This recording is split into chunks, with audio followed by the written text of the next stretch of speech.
Chapter 4 The Big Red Nose. We raced back upstairs.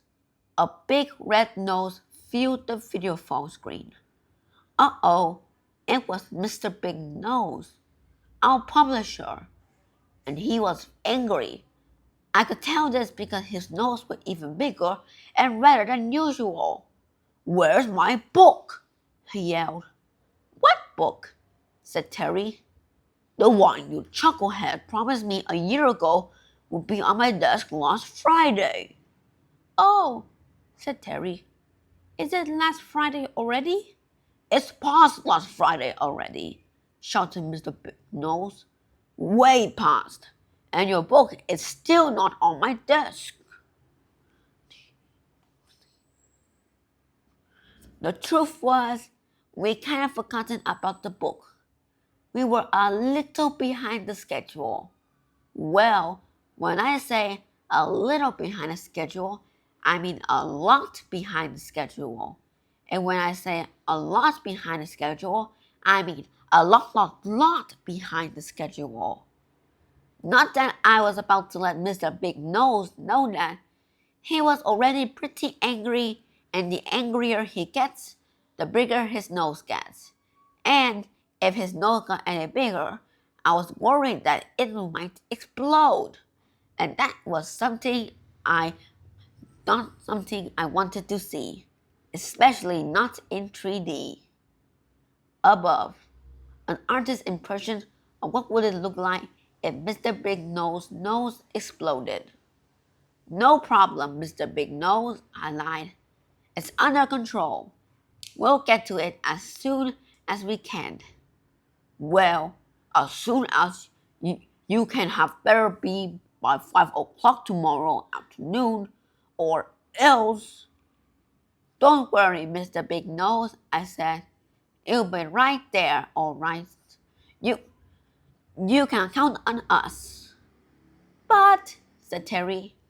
I quickly ended the call before Terry could say anything that would make Mr. Big Nose any angrier than he already was. "You should have told him that," said Terry. "I'm way too busy to get by done tomorrow. Look at my to-do list. I'm full up."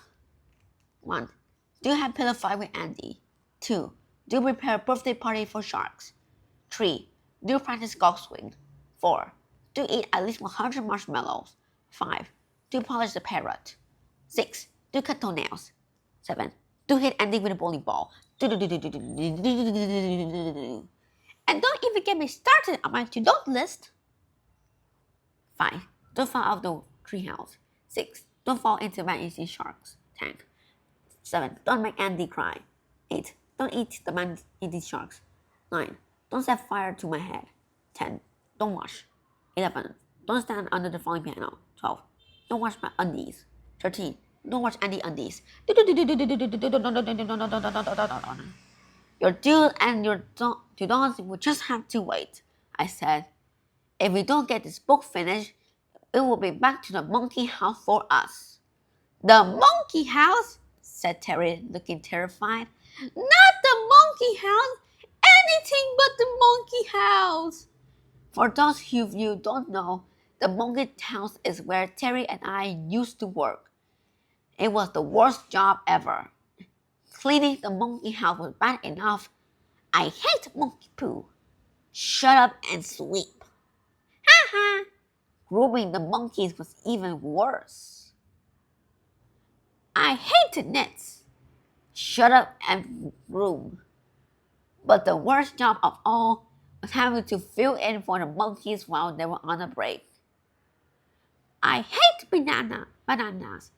Shut up and eat. Mommy, those two don't look like real monkeys. Shh, don't talk so loud. You'll hurt their feelings. I'm not going back to the monkey house, said Terry. And that's final. You won't have to, I said. Not if we get our book finished. Come on, let's get started. We only got until tomorrow. Chapter 5 The Drawing Competition. We went to the kitchen table. It's where we do most of our work. Or rather, In the case of the past year, it's where we didn't do most of our work. But that could soon be fixed. I figured Terry would have a few funny sketches in his drawing folder to get us started. It would simply be a matter of grabbing the best ones, and a few words, and presto, we have a new book. No sweat, no worry, we are professional book writers after all. I mean, you saw a pile of books. This is what it looked like. Okay, I said, let's see what you got. Terry opened his drawing folder and laid it flat on the table. You're gonna love this, he said.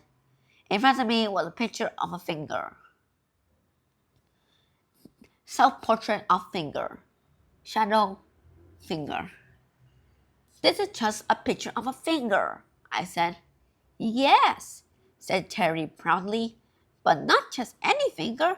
It's my finger. Uh-huh, I said. What else you got? I got a close-up picture on my finger, said Terry, and it's labeled. Self-portrait of finger, labeled. I stared at it.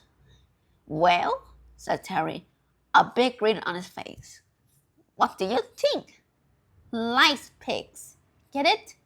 Not ice pits. Likes pigs.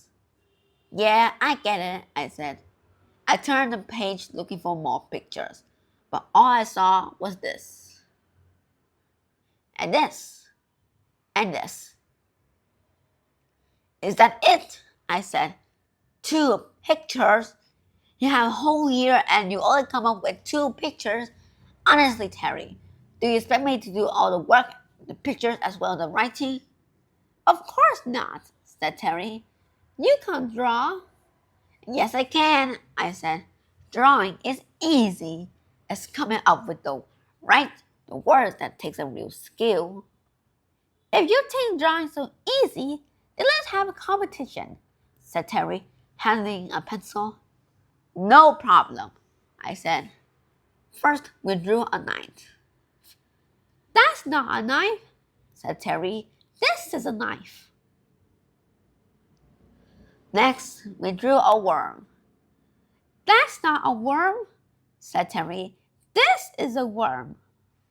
Wow, my picture's so good, the bird thinks it's real. Next, we drew a banana. That's not a banana, said Terry. This is a banana. Wow, my picture's so good, it even tastes like a banana. No, I said, that's not a banana. This is a banana.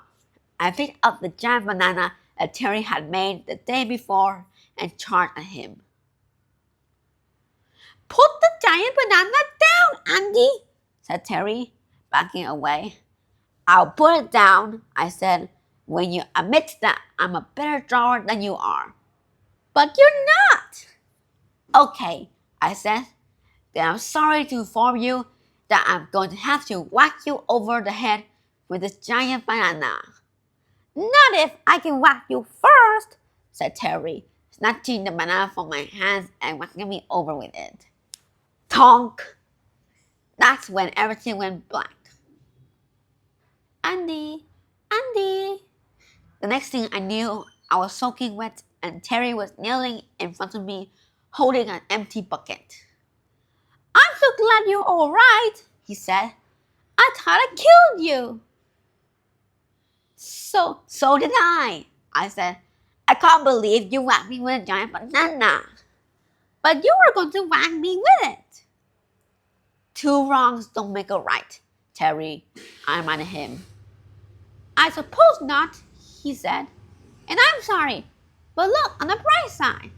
At least I saved your life by throwing a bucket of water in your face. But now I'm all wet. Yes, but at least it's better than being dead. I'll tell you one thing, I said. We're both as good as dead if we don't stop wasting our time and get our book finished. You mean get our book started, said Terry. Do you have anything in your writing folder? Actually, I do have the start of the story, I said. And pretty good one too. That's great, said Terry. Let me see it. I grabbed my writing book and began turning the pages. Once upon a time. Great start, said Terry. Action packed. What happens next? I'm not sure, I said. As far as I got.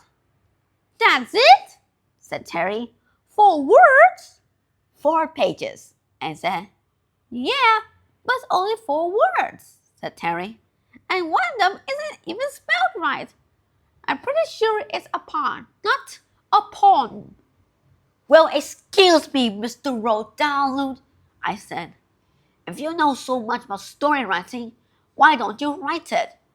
Because it's time for my favorite TV show, said Terry. What about a book? I said. Why don't you write while I watch? Because I can't write when the TV is on, I said. I can't concentrate. Then come along and watch with me, said Terry, patting the beanbag beside him.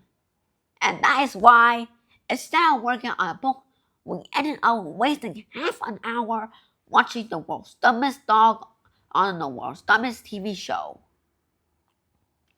But don't take my word for it. See for yourself. I hate Barkley. I love Tweetly, the Tweetling bird.